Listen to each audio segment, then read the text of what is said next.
Hello po, magandang araw po sa inyong lahat. Ito po ang ating niyog. Yan po ay kalilinis lang namin, tinabas po namin. Ito po, dito po natin inilagay sa puno ng niyog ang ating mga tinabas o nilinis na damo.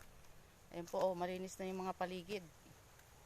Pati po dun sa kabila na yun, may mga tanim din po doon. May pinya pa po doon at saka niyog din.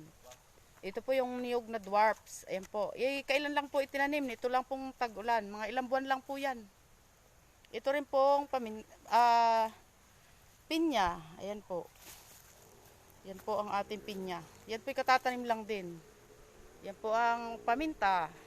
Ito naman po ang ating kape.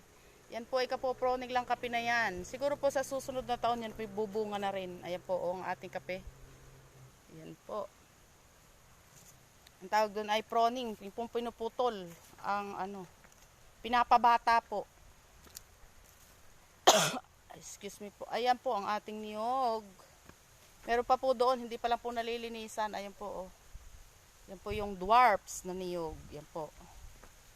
Ayan naman po ang ating mga pinya. Ito po, oh. Ito ang ating mga pinya. Yan po, nalinisan na po yan dati. Yan po, kaya medyo tuyo na po yung kanyang mga damo. Ayan. Yan po ang ating mga pinyahan.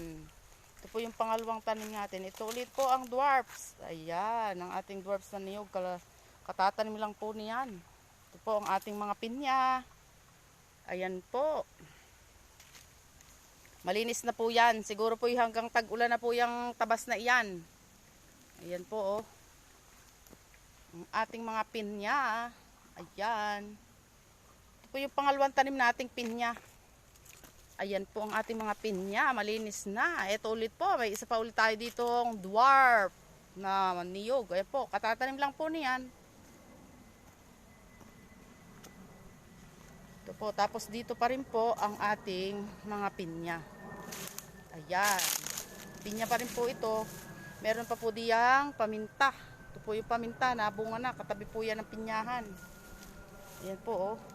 Ating mga pinya. Ayan po. Meron po diyan sile. At may tinanim din po tayo diyan na lansones. Ayan po ang lansones na katatanim lang po natin. Ayan po ang ating mga pinya, oh. Ayan po yung nilinisan natin. Ayan po ang ating alagang si Pink. Ayan po, oh. Ayan. Ang ating mga pinya. Ayan na po. Malinis na ang ating mga pinya. Ayun. Pink ang pangalan niya kasi pink ang... Ayan po. Ito po si Batik kasi po yung nakabatik-batik ang kanyang mga kulay. Yung pong isa si Pink kasi pink po ang kanyang bibig. Ayun. Pinakabata po yan si Pink. Ayan po. Thank you for watching. Subscribe nyo po ang aking channel. Thank you for watching. Bye-bye.